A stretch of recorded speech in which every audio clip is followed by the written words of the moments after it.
He is known as the greatest Armenian composer, but he never actually lived for any long period of time in Armenia.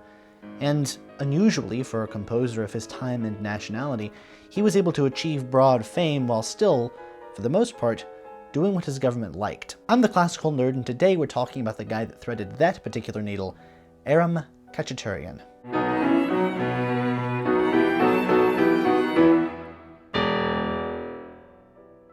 Aram Khachaturian was born in June 1903 in Kujuri, a suburb of Tiflis, which is now known as Tbilisi, the capital city of Georgia. The Khachaturians were Armenian, however, not Georgian, and Aram was the last of their 5 children. Armenians in Tiflis weren't a novel thing by any means.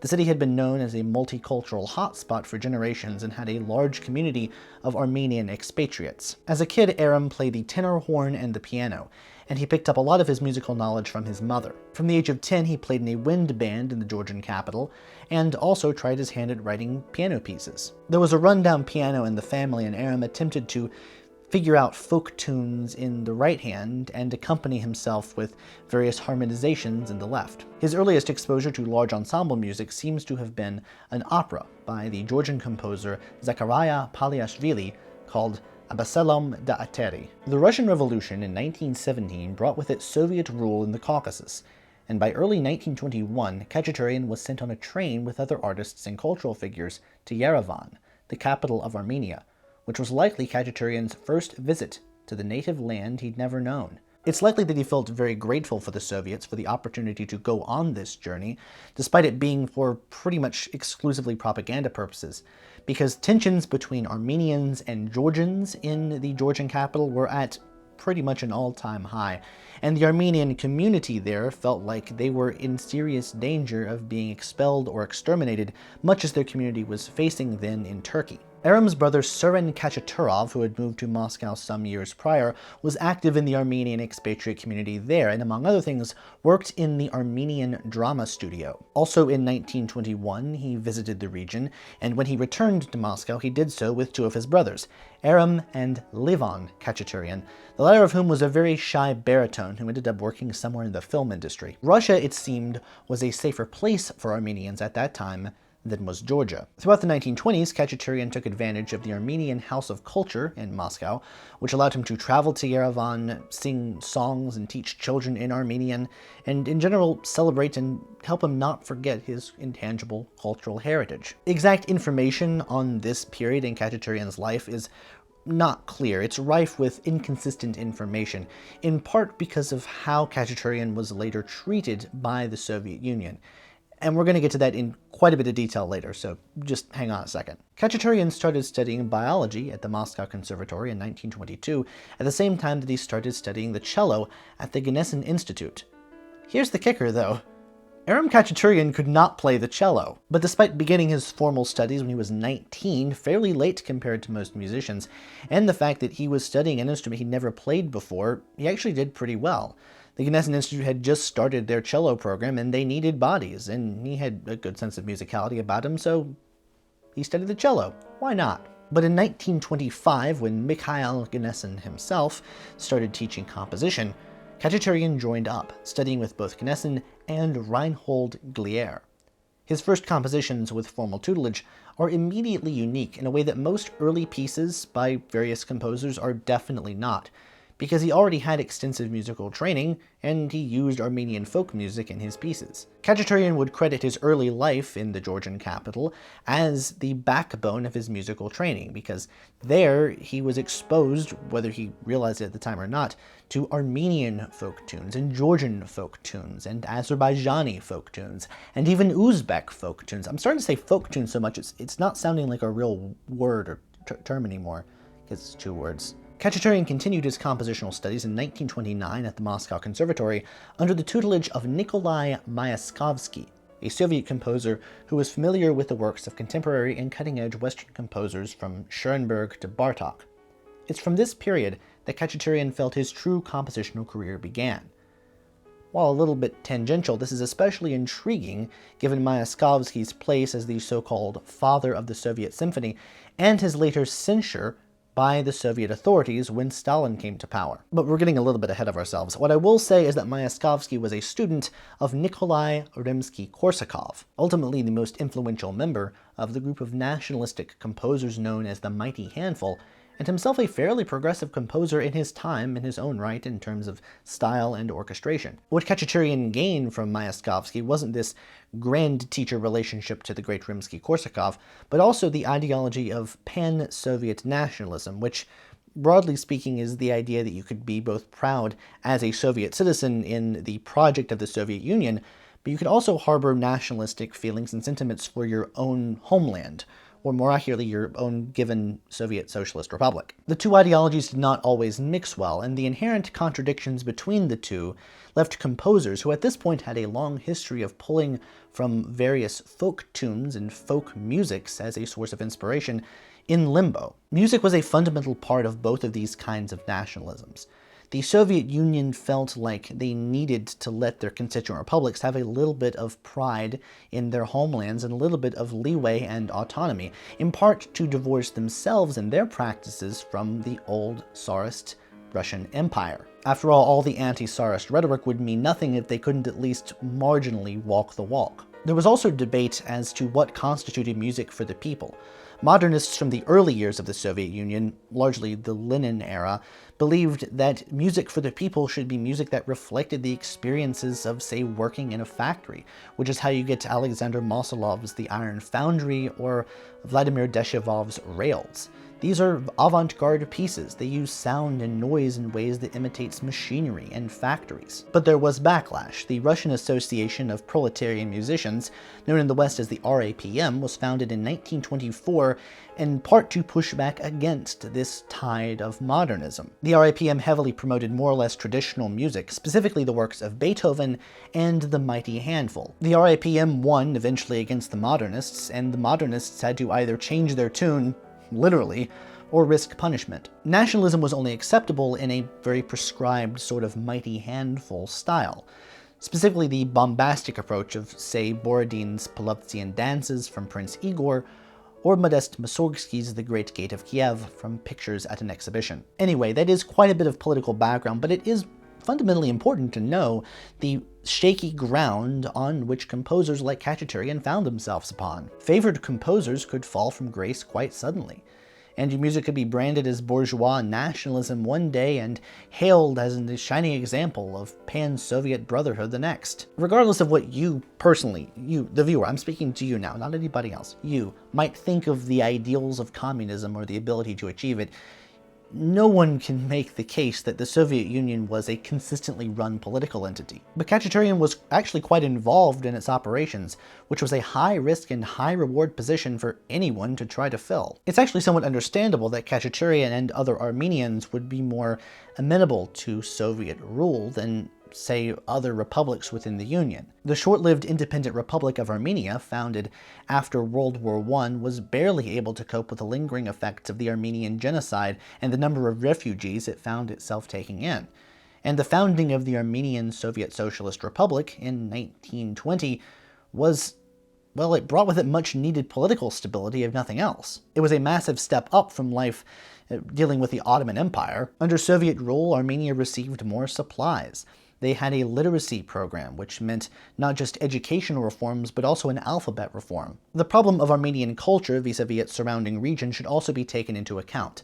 Like Russia and Turkey, it's plagued with conflicting geopolitical identities. Is it West or is it East? While Armenian music has much more in common with various Middle Eastern and Islamic traditions, Armenia itself is a Christian country, so it's always identified more culturally with the West. While a lot of Khachaturian's compositional practices are descended from the Mighty Handful's techniques, he used them in different ways than the Mighty Handful did. Instead of, say, using a pedal point to underpin a section, he might use one for a really, really, really long time. You see this in, for instance, the second movement of his Second Symphony. This originates in Armenian Duduk playing, where often two instruments play together, with one holding a drone and the other playing a melody.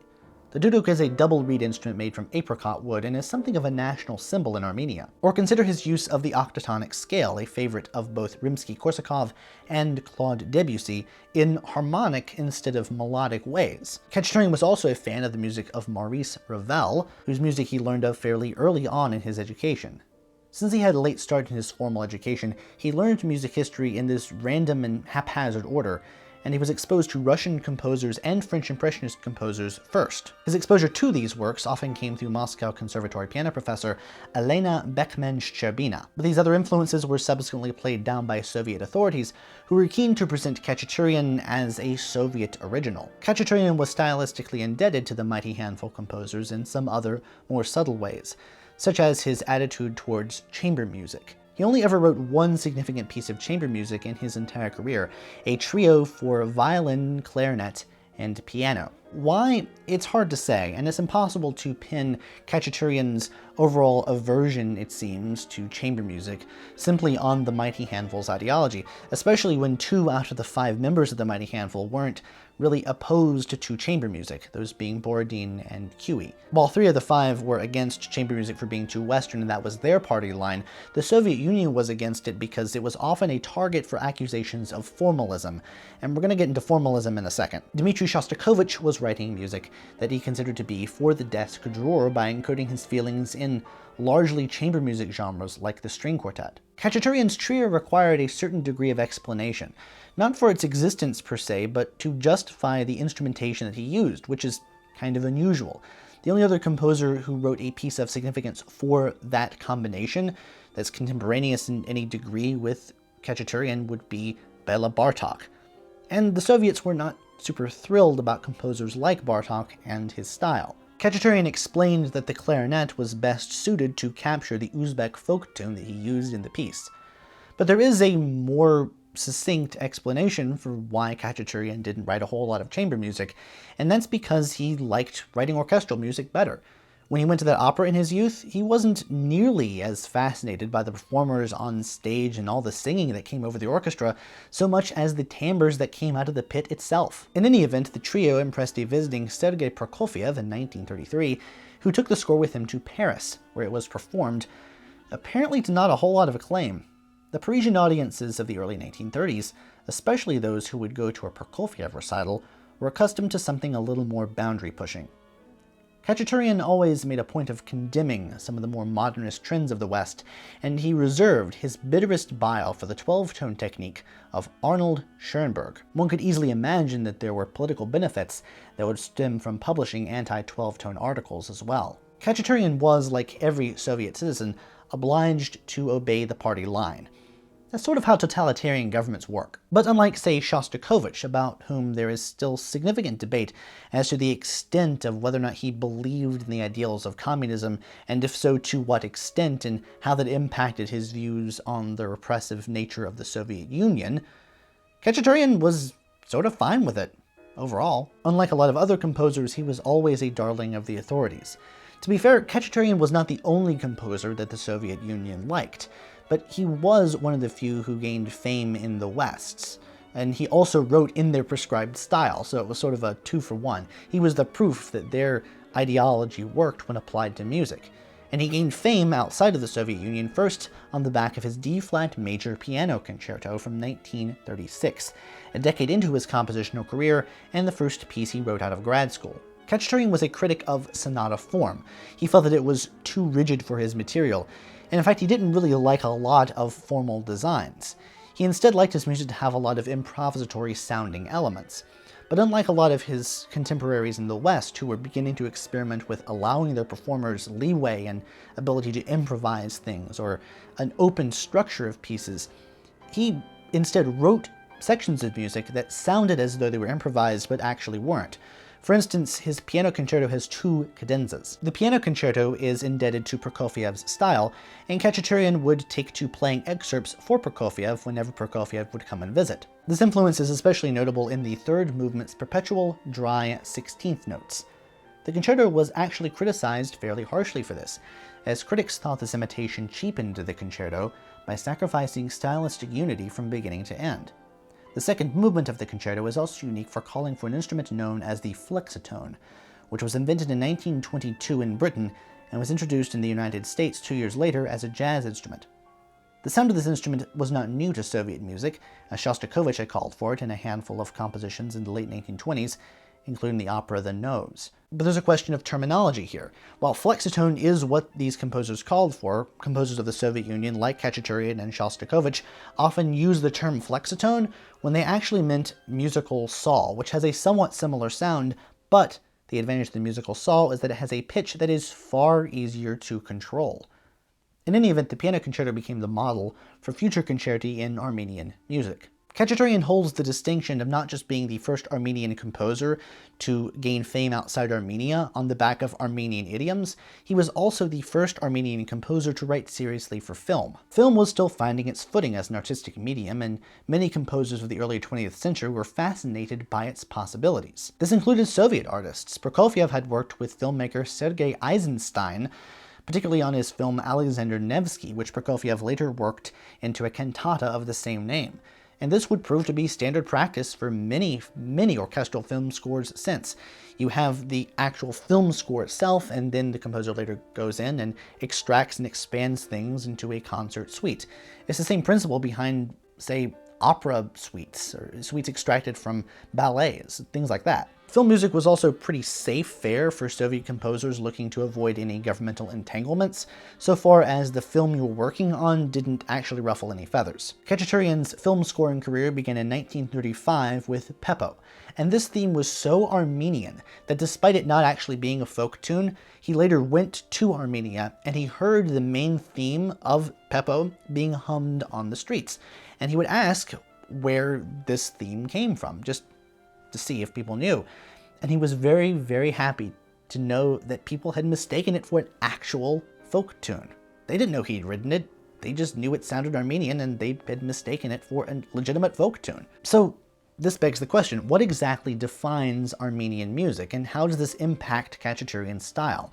And the answer is not exactly super clear. It's a little hard to say because, as noted, he wasn't exclusively influenced by Armenian musical traditions. He used a lot of dance rhythms and he distilled these into motoric ostinati, and he also used melodic motifs that were derived from the Armenian church tradition, which is strange because he was an atheist and he was a part of a regime that was officially atheistic as well. His large ensemble writing also features multi-layered textures, and his use of rhythm means that he could either have irregular groups followed then after that by more regular groupings, which creates these clearly defined formal sections, or he could layer them on top of one another for a more complex texture. His melodic writing wasn't just pulled from Armenian sources either, it also pulled from a tradition known as the ashug, a kind of troubadour or bard figure common to the Caucasus and Iran, who accompanied himself singing his folk songs on a lute. What might be most interesting about Khachaturian's language is his harmonic language, which in 1952 he said originated from the sounds and essentially the overtones of a lot of these folk instruments he knew of. Instruments outside the Western framework have never been standardized to fit some sort of 12-tone equal temperament, and while it's pretty easy to find some middle ground between Western instruments and their tuning systems and other instruments and other tuning systems, actually imitating the sounds and the tunings of these other instruments with an exclusively Western ensemble like the orchestra is especially difficult. And it's also a challenge that most every nationalistic composer who wants to imitate the sounds of their homeland has to deal with. For Khachaturian, this was all about harmony, specifically the harmonic use of seconds and fourths, not the thirds that were common to the Western practice. This is not to say that he always avoided writing in a Western style or fashion, but just that when he wanted to imitate the sounds of his homeland, he would prefer these seconds and fourths to harmonize his material rather than thirds. That is, he modified his harmony to fit the tuning systems of an instrument like the saz, which refers to a large family of related plucked string instruments in that part of the world. When he couldn't just imitate what he wanted to with the instruments at his disposal, he was not above bringing in other instruments to the orchestra, specifically in the percussion section. Khachaturian's use of seconds in particular derives from the Azerbaijani mugham tradition, a genre of folk music that features 3 performers known as sazandas. He identified these instruments specifically as the sazandar tar, a type of plucked string instrument, the kyamancha, a type of bowed string instrument similar to a violin, and the dol, a type of 2-headed pointed drum, but other sources indicate that he was trying to imitate the duduk, that double reed Armenian instrument I mentioned earlier. And sometimes instead of the term dol, you'll see buben, which is a synonym for tambourine. All these are folk instruments that he would have been familiar with. Oh, there's also the zurna, which is sometimes referred to as what he was trying to imitate instead of the duduk, and you know what, forget it. I could be here mispronouncing folk instruments all day. The point is, he was inspired by these instruments that most Westerners have never heard of. The use of the second is particularly interesting because half-step clashes would be used in so many different ways. Oftentimes to build background material, very dissonant background material, and then the foreground would be, say, a more outright imitation of a folk style. For an example of this, look no further than the third movement of his Second Symphony. But this folk influence didn't just influence him in melodic and harmonic ways, it also influenced his rhythmic writing. The rhythms of many folk musics, according to a host of ethnomusicologists, ultimately derive from the way that the languages impact the way that people sang them. That is, the rhythms of the languages and where the stress falls influences how the music is structured, how the beats are structured, how the lines are shaped.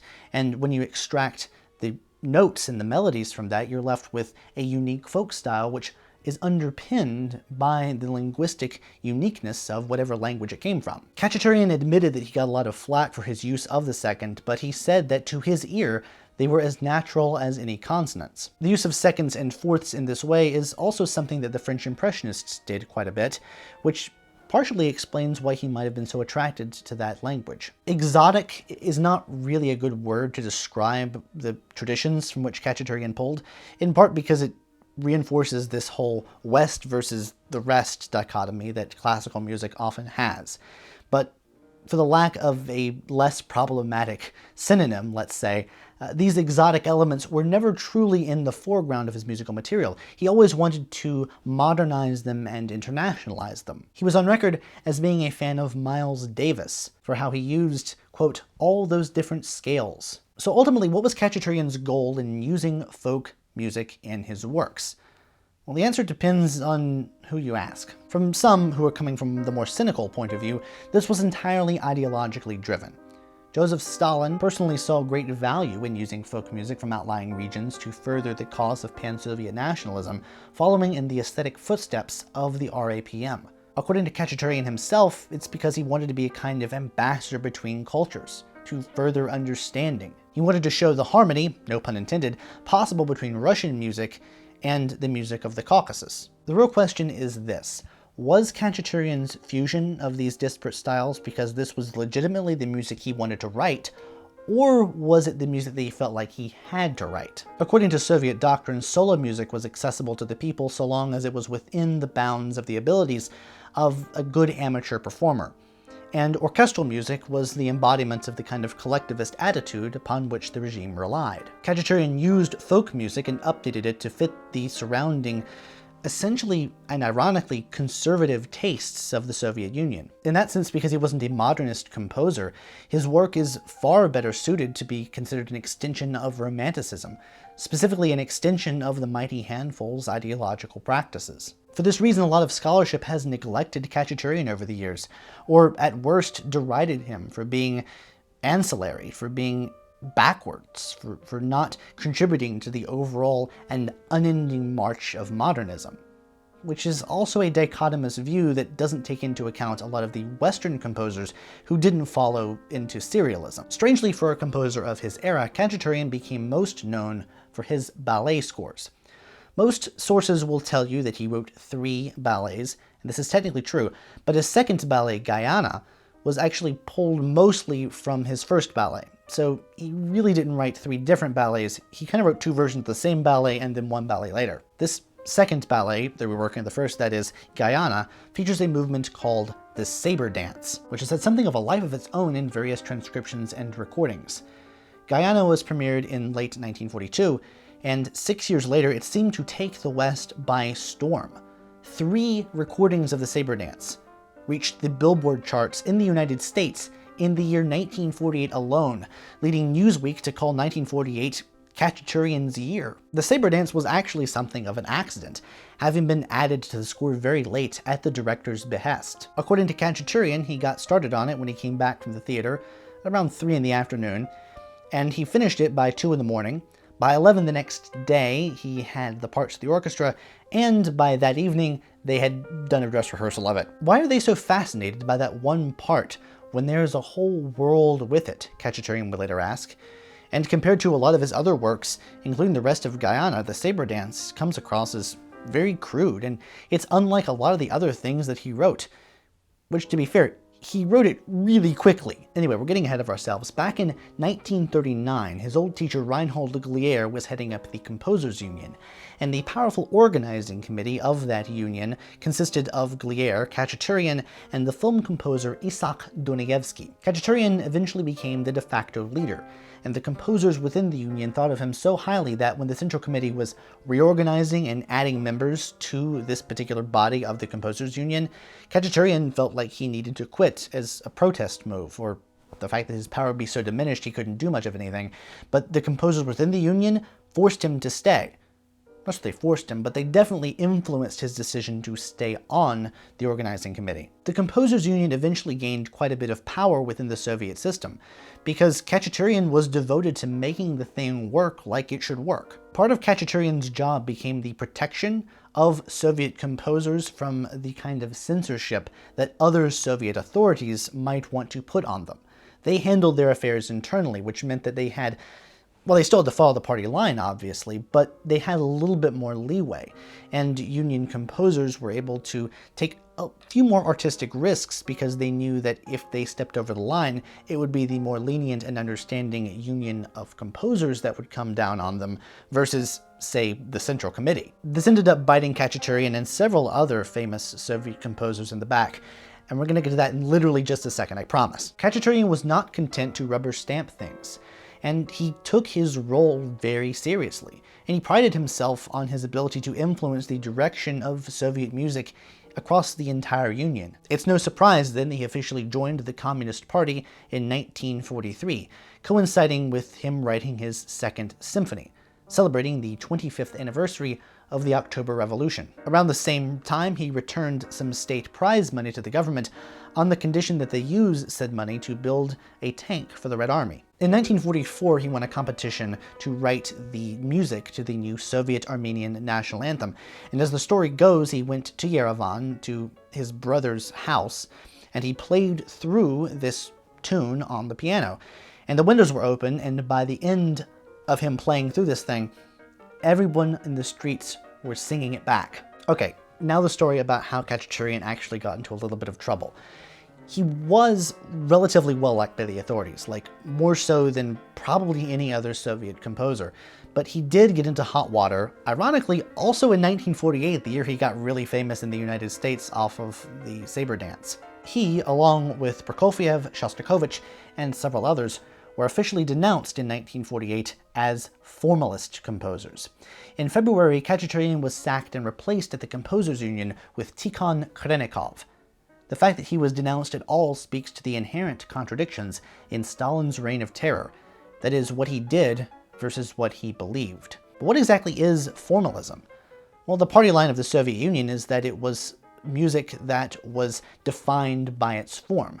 Music that didn't have any inherent meaning other than that it was constructed in some particular way or used some technique. Formalism was where meaning was derived from form, but they wanted the opposite. That was anathema to their philosophy, which was that of socialist realism. Socialist realism ostensibly had to satisfy 4 things. 1, it had to be accessible to the people. 2, it had to depict something about their daily lives. 3, it had to be concrete and not abstract. And 4, it had to follow whatever the Communist Party said went. It was these last 2 points, when married to the particularly brutal totalitarianism of the Stalin regime, that rendered a lot of composers unable to satisfy any part of the authorities. It gave justification for the communists to go after pretty much anybody they wanted to, because music is inherently abstract.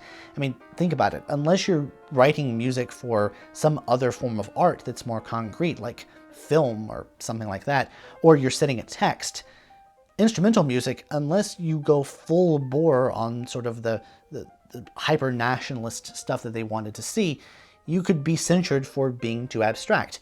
And likely, even if you did all those things, even if it was very concrete, even if it was for the people, even if it was relevant to what they did. That fourth point is still sticking out there. If the Communist Party didn't like what you were doing, you were still going to fall afoul of this party line. Socialist realism was put into practice in 1932 by the decree of Stalin, and then ratified officially as a mere formality in 1934. This coincided with a policy of Soviet culture building that demanded that outlying states be national in form and socialist in content, which among other things meant that each of these Soviet socialist republics needed an opera house and a repertoire that was in that language. Oh, and also promoted Soviet aesthetic and propagandistic values, but obviously. But that's the whole crux of this. To Stalin, if art wasn't propaganda, if art wasn't explicitly pro-Soviet Union and specifically pro-Stalin, it might as well have been subversive to the state, which is why a composer who's writing in a very socialist realist style like Khachaturian ran afoul of the authorities. It's how he and those other composers in 1948 ran afoul of the Jdanov Decree, which itself was an extension of the Jdanov Doctrine, which was developed by Andrei Jdanov in 1946. Jdanov was one of Stalin's chief propagandists, and essentially in charge of Soviet cultural policy in the years after World War II. And he was powerful enough to be considered a contender for Stalin's successor at the head of the Soviet Union. Jdanov was just about as mad with power as Stalin himself, and this 1948 decree also singled out Khachaturian's old teacher Myaskovsky, who had won the Stalin Prize a record 5 times. What unified all these composers was their links to the Union of Soviet Composers, which Jdanov and his cronies had found to become infested with formalist procedures. Formalism, at least according to the Central Committee, was a renunciation of the rules of music. It had to be stopped. The 1948 Jdanov Decree was the most far, and in fact overreaching, part of this behavior, this anti-formalist kick that the Soviet Union was on for pretty much all of its existence, but especially notable during the Stalin years. By December of 1948, Khachaturian had pretty much fully rehabilitated his public image by issuing a full apology and also writing the score to a Lenin biopic, so that probably didn't hurt him. His ballet score Spartacus also helped matters in this regard, because he played up Karl Marx's love of Spartacus to prove that he was a real believer in the Soviet project. But it did shake him. Unlike Shostakovich, who was used to going in and out of favor by that point, being denounced was new to Khachaturian, and it blindsided him. Khachaturian and Shostakovich were lifelong friends. Khachaturian and his wife, fellow composer Nina Makarova, whom he married in 1936, were among Shostakovich's most trusted friends when they were all just students at the Moscow Conservatory. The couple stuck with Shostakovich during a time when he was intensely scrutinized for his opera Lady Macbeth of the Mtsinsk district. Stalin himself purportedly penned the criticism of Shostakovich that landed him in hot water for years thereafter, despite being officially and thoroughly censured, so scared out of his wits that he would take to sleeping under the stairs in his house. And Khachaturian's high position of favor within Soviet music, they still remained friends, and Khachaturian and Makarova were among the few people that Shostakovich trusted to hear a private performance of his withdrawn Fourth Symphony, something that he'd withdrawn because he felt like if it had been played in public, it would have landed him in hot water, or worse. The massive irony about all this is that ostensibly the piece that landed Khachaturian on this list was his Third Symphony, a piece that was ostensibly about the 30th anniversary of the October Revolution. The piece was at least kind of pushing it. It was initially called a symphony-poem, and it's cast in one movement. It's got a lot of pushing its sort of more avant-garde tendencies, but its instrumentation is probably the most notable. It features, in addition to the standard symphony orchestra, an organ and 15 trumpets. And that's about as odd an instrumentation as you're going to get when looking at the music of the Stalin era. Khachaturian escaped by being, for one thing, the least objectionable of the censured composers. He really was only gone after because of his high position within the Union of Soviet Composers. But also, this story kind of encapsulates his ability to get out of trouble quickly, in that he received word that the information bulletin of the Russian embassy in Washington, D.C. had printed some praise of this work, but they only knew it as a piece that was celebrating the 30th anniversary of the October Revolution. They didn't know that it was being censured, and he immediately sent a letter off to them saying, no, I was bad, I was wrong, I was influenced by all the people who didn't want me to do things that were part of the socialist, realist policies, stuff like that. The instrumentation actually is not what bothered them. Insofar as they ever gave a reason, it was the confusing formal structure and the pushing-it nature of the harmonic language.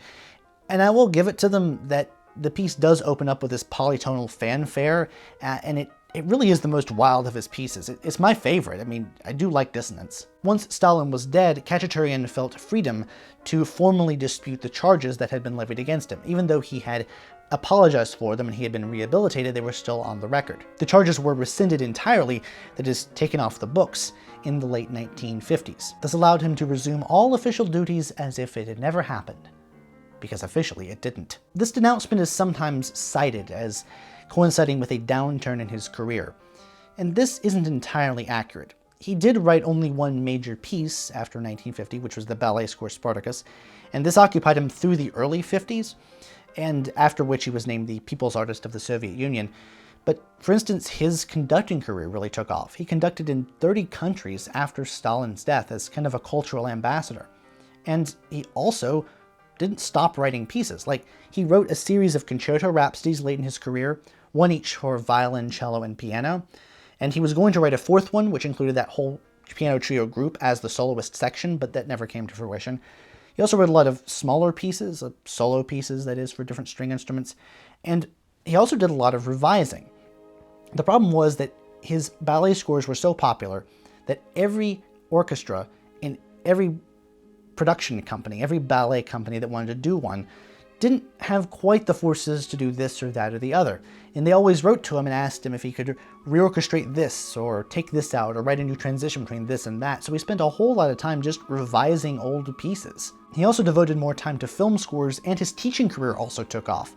According to one of his students who was talking about Khachaturian then in his 70s, they said that he had a mind of an 18-year-old. Khachaturian was just about the only composer who was able to work well and individualistically and had broad fame, despite basically sticking to socialist realism, which makes his role not just in the history of Soviet music, but in the history of music in general very complex. The end of the Stalin era meant that the authorities weren't as keen to crack down on formalism, even though composers were still expected to obey the party line. In the November 1953 edition of Sovietskaya Muzika, Stalin was barely even cold when Khachaturian really ripped into the doctrine, saying that no great art was ever created by someone who was afraid of saying the wrong thing. He roasted the empty but monumental works of composers who were too afraid to challenge or push the boundaries of the doctrine, instead writing these big, bombastic, but ultimately empty works. Much like some of the works of forgotten mighty handful composer and critic Cesar Cui,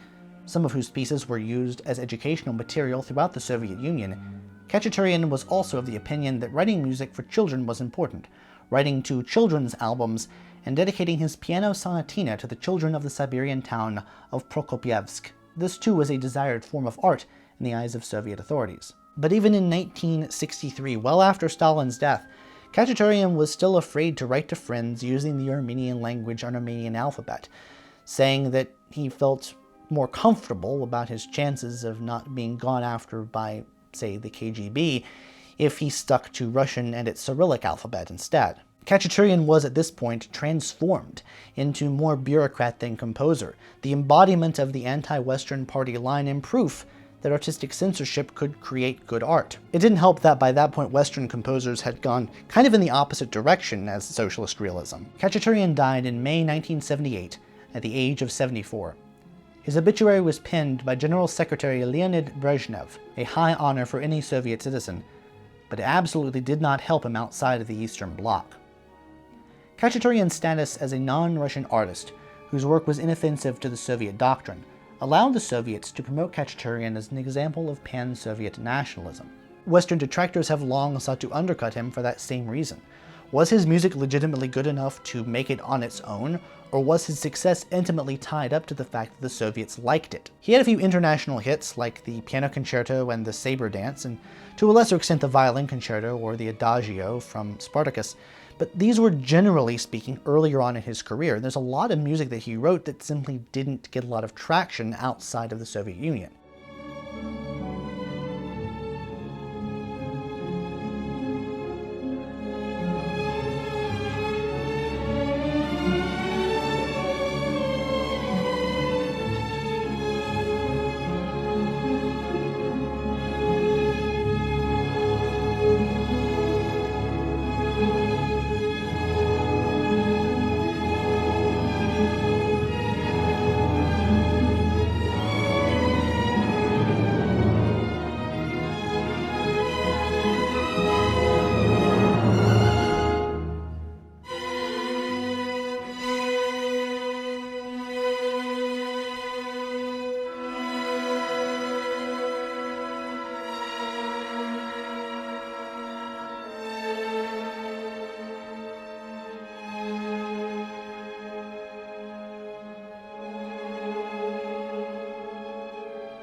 Even in the last few decades of his life, when he was busy being a cultural diplomat to the West, he was famous and he still conducted these older pieces.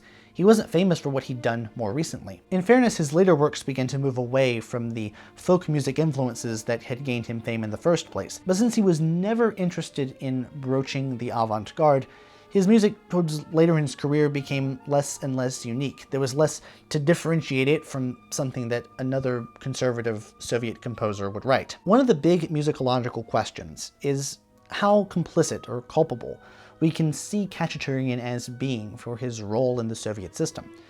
Writing in 1955, musicologist Andrei Olkovsky said that Khachaturian was being kept in Moscow by the Committee for Art Affairs as an exhibit for export. The question really goes back to the one I posed earlier. Was his music because he wanted to write it, or was it because the Soviet Union wanted him to write pieces in that style? I think there are two bits of incontrovertible proof to the former as opposed to the latter. I'm going to make that case right now. The biggest thing for me on a personal level is his friendship with Shostakovich. Shostakovich was being roasted by the authorities. His life was literally in danger. Shostakovich's friends were going missing just for being his friends. And yet, Khachaturian was still sticking by his friend the entire time. He did not let the trouble that he was getting into prevent him from being friends with his friend, which I think is kind of nice. The second is that if you look at what Khachaturian wrote before socialist realism became the doctrine of the land, and what he was writing after that, it's basically the same thing. He didn't modify his style just to fit what the Soviet Union wanted from an official standpoint. He cited models from the Mighty Handful and their predecessor Mikhail Glinka as, quote, a strong impulse for a new creative quest, unquote, to fuse East and West together. Nevertheless, it was important to Khachaturian that he be perceived as Armenian, which he took great pride in.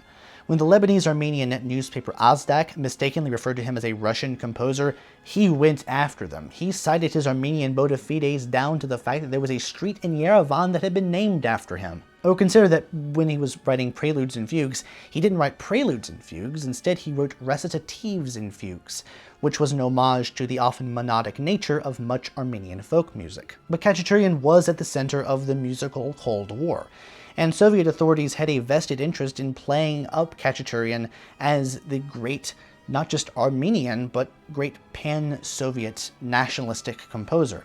He was a poster boy for this attitude. Even though he was legitimately a communist, and he legitimately did write a lot of music that aligned with their doctrine, Soviet authorities still made up some stories about him just for more propagandistic purposes. And some of these are actually quite funny when you look at the timelines and try to line things up. That's how you can tell they often never happened, because they didn't get their stories straight. So one of the stories goes that Khachaturian is going back to Yerevan, and he meets Arno Babjanian, who grew up to be a great composer, but at that point was just, in kindergarten. And Khachaturian says that, oh, this kid's going to be the next great composer.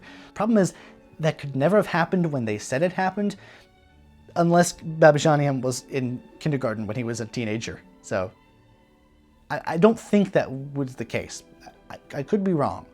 I don't know much about the educational system in Armenia, but I would imagine that that's not the case. Also, these commentators would often slap pro-Soviet programs on pieces which had different programs or didn't have programs at all, which is a practice called phantom programming. Ironically, although he was not born in Armenia and he never lived in Armenia for any significant period of time, Khachaturian is known as the preeminent Armenian composer. He is hailed for the use of Armenian influences in his music, which far exceed the influences of the other folk tunes of the surrounding Transcaucasus. And despite Russia's political dominance over the Soviet Union, Khachaturian ranks just behind Shostakovich and Prokofiev as famous Soviet composers who got famous in the West as well as the East. But it's clear that Khachaturian's willingness to play nice with a repressive regime did not do him any favors after his death. After all, this is contemporaneous with Shostakovich writing these heart-wrenching chamber pieces about living in fear of the regime. For detractors, and this is probably the most legitimate point that they have, his music is simply too joyful. And if you think that there's no room for joyfulness or hopefulness, or positive qualities of expression in a 20th century filled with composers who were trying to be dark and despondent and respond to the horrors of their time, then yeah, you probably won't be a huge fan of Khachaturian. But if you think there is room for that happiness and joy no matter what, or if you think that music does not necessarily need to reflect the times, you'll probably enjoy what you hear of him. While previous Armenian composers like Tigran Chukhajian or Christopher Karamurza, as well as the ethnomusicologist Komitas Vardapat, were important stepping stones to a composer of international renown like Khachaturian, it is Khachaturian who is hailed as the preeminent Armenian composer to this day. His music is celebrated in the country, and his name is found all over their musical institutions.